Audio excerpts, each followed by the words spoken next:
Okay, Assalamualaikum dan selamat pagi ya. Okey, kita sambung yang semalam tu.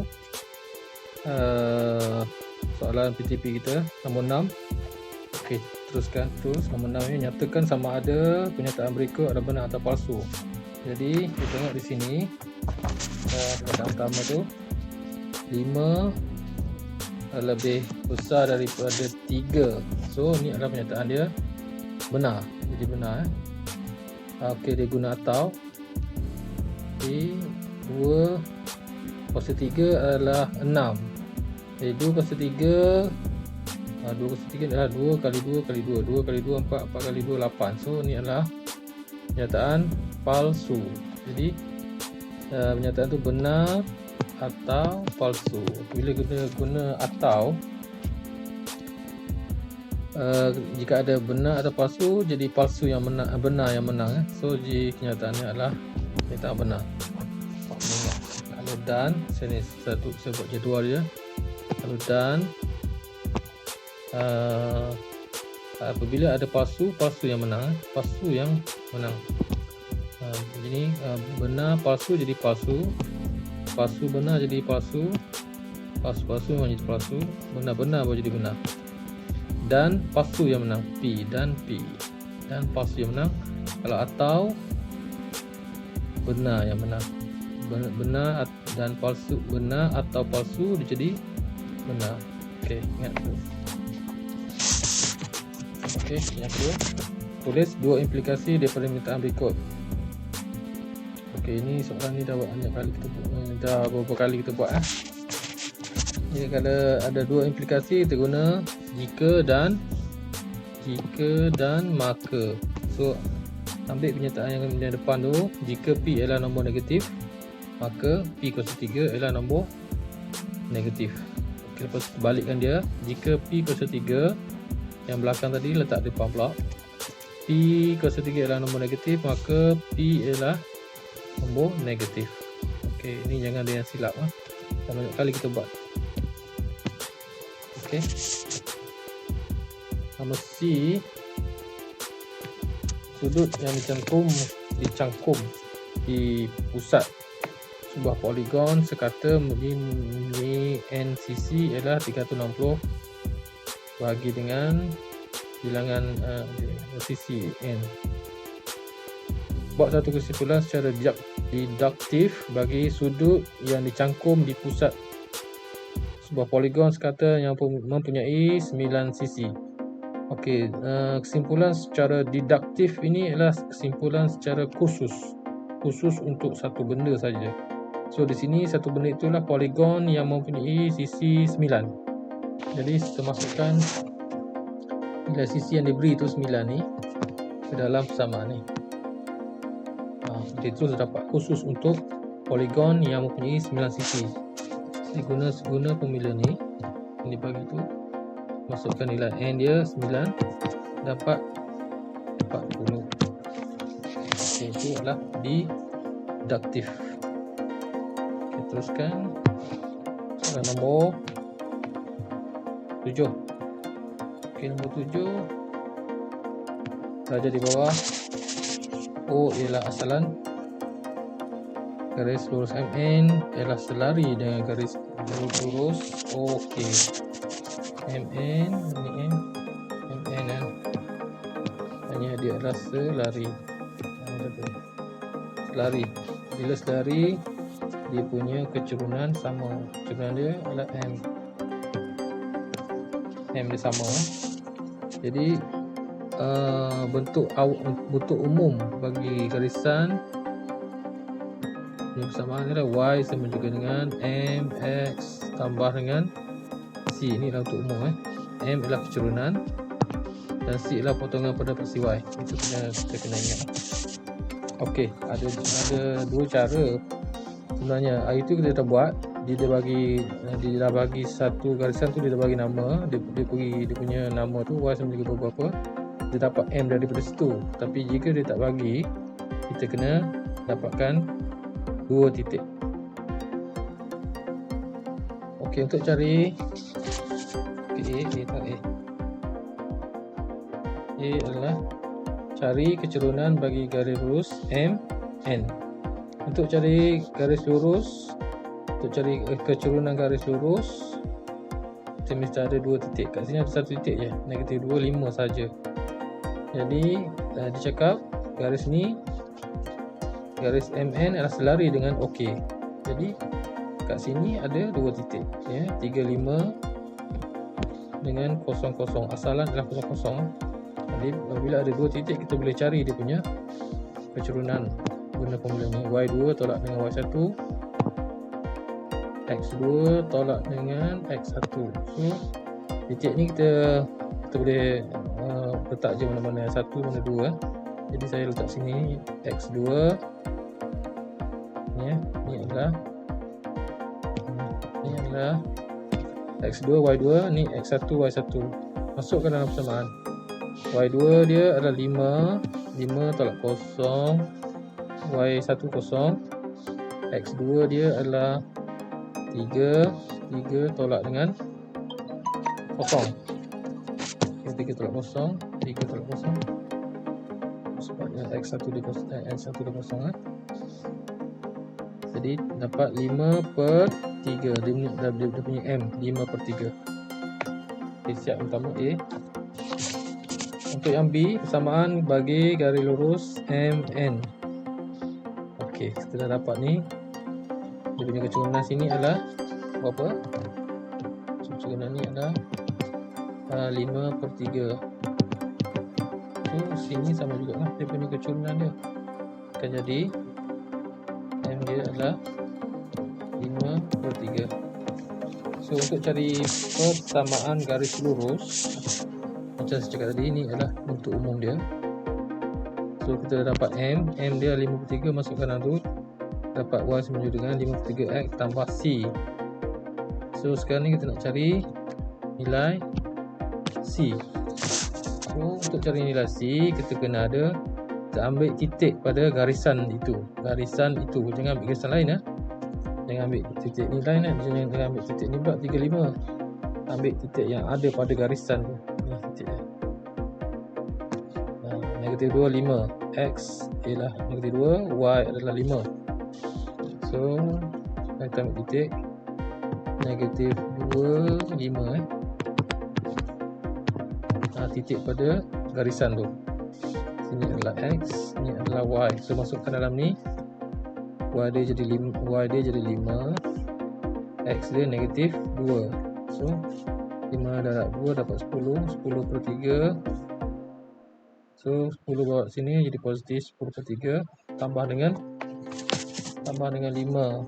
Tekan kalkulator. So akan dapat C dia 25/3. So C yang kita dapat ni, kita masukkan balik dalam persamaan ni kita cari tadi.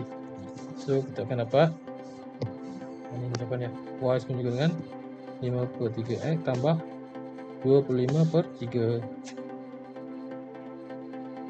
Okey, nombor 7 siap. Nombor 8. Okey, nombor 8. Ajar menunjukkan sebuah roda basikal. Jarak antara titik R dan titik S ialah 28 cm. Jarak di antara titik R dan S. Ni A, ni S. So dia punya panjang ni. Panjang ni adalah diameter. So ni adalah diameter.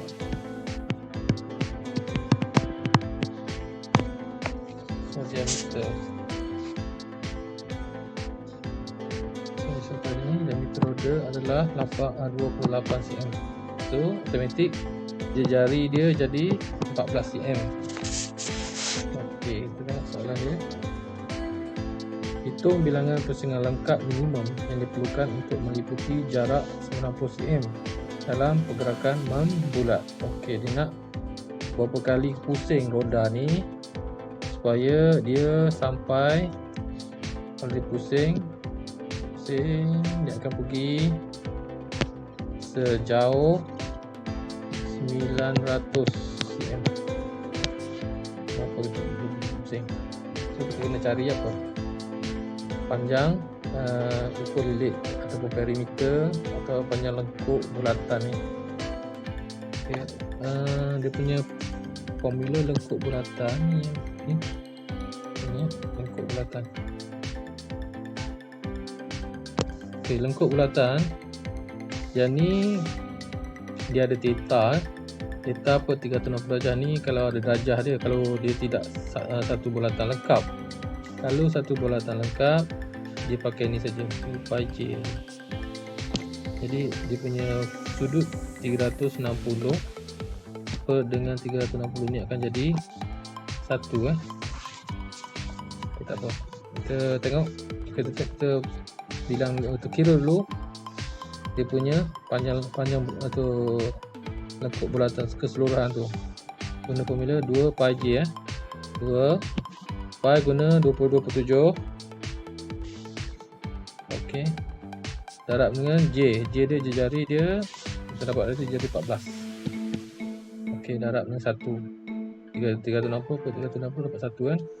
So kita akan dapat 88 cm. Dia punya ukur lilit bulatan tayar tu. So bila dia bergolek, berapa kali golek nak dapat 900 cm.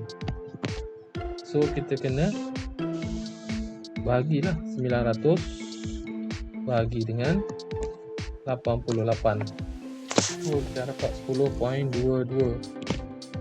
Okey, 10.22 kita bundakan dia akan jadi 10. Ini ada 10 pusingan untuk dapatkan 900 cm. Okey, yang kedua, kita menunjukkan satu pizza besar dan 3 pizza kecil. Anggap pizza adalah berbentuk bulat dengan permukaan rata. Okey. Soalan dia,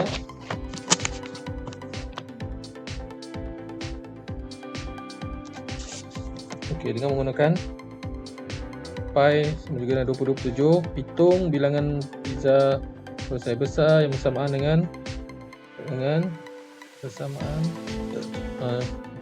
bersamaan dengan pizza besar kecil. Okey. Ini adalah berlega pada luas bulatan. So kita guna formula luas bulatan. Luas bulatan. Pi J kuasa 2 adalah untuk luas bulatan penuh. Kalau tak penuh, dia guna ada sudut. Kalau ada sudut, pakai sudut lah. Yang ni adalah bulatan penuh. Jadi sudut dia 360 per 360. Sepatutnya kita tak tulis ni. Sepatutnya kita tahu kan, ni untuk pengetahuan awak ni. Okey, luas pizza besar pi guna 20/27 darab dengan jari dia 14 yang besar. So kita dapat 616 luas dia. Okey, untuk pizza kecil 22/7 darab dengan jari dia 7 kan. 14 bagi 2 dapat 7 jari. So sudut dia 360. So kita akan dapat luasnya 154 untuk satu pizza kecil.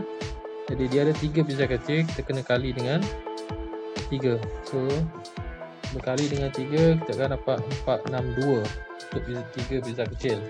Jadi awak tengok ni, pizza kecil lebih kurang kan, kurang daripada pizza satu pizza besar. Jadi berapa bahagian dia pizza besar tu, jadi kita kena bagi je lah 462 pizza kecil ni kan per dengan pizza besar. Pizza besar kan 616. So kita akan dapat 3/4 daripada pizza besar.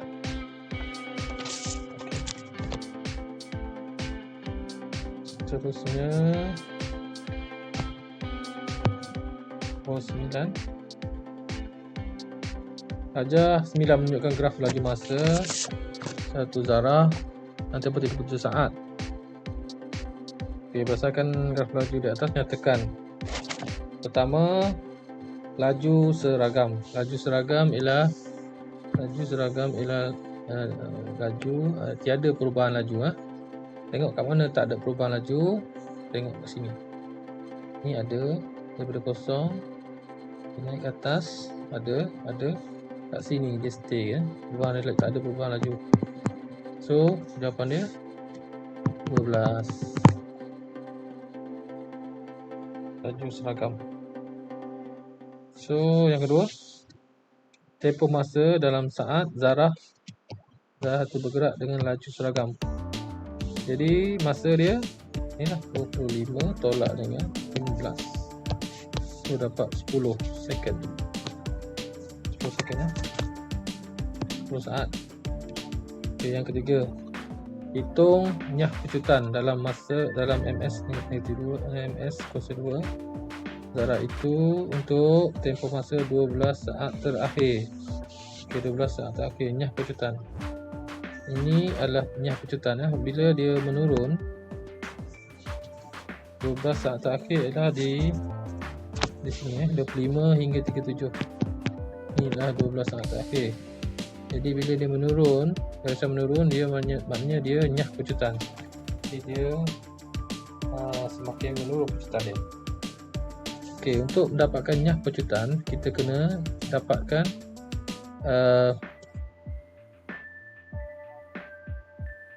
kecurunan garisan ni. Okey, ini formula dia. Nyah pecutan Nyah pecutan. Okey, kita cari kecurunan juga. Macam cari kecurunan Y2 tolak dengan Y1 per dengan X2 tolak dengan X1. So pertama sekali kita buat titik dulu lah. Kat sini titik dia. Okay. Ni titik dia, X dia 37. Y dia kosong. Kat sini X dia, tengok X dia kat bawah 25 kan, 25. Y dia tengok sini. Ni Y dia. Kalau nak tahu ni adalah X, ni adalah atas ni adalah Y kan. So 25, 12. Bila kita dapat titik ni, kita tentukan mana titik yang kedua, mana titik pertama. Kita boleh letak di mana-mana kita suka. Dan biasanya kita letak yang apa ni, tengok Y ni 12, ni kosong lah, letak ni yang kedua lah, sebab kita nak tolak dia. Y2 tolak Y1. Jadi Y2 tolak Y1, Y2 dia 12 ni 12 tolak kosong, 25 X2 tolak dengan 37. Okey. So 12 tolak kosong 12, 25 tolak 37 negatif 12. So 12 per negatif 12 dia dapat 1. Ya, kecutan dia adalah negatif 1. Okay. 9. Kita pilih yang terakhir. Terakhir sekali nombor 10. Darjah 10 menunjukkan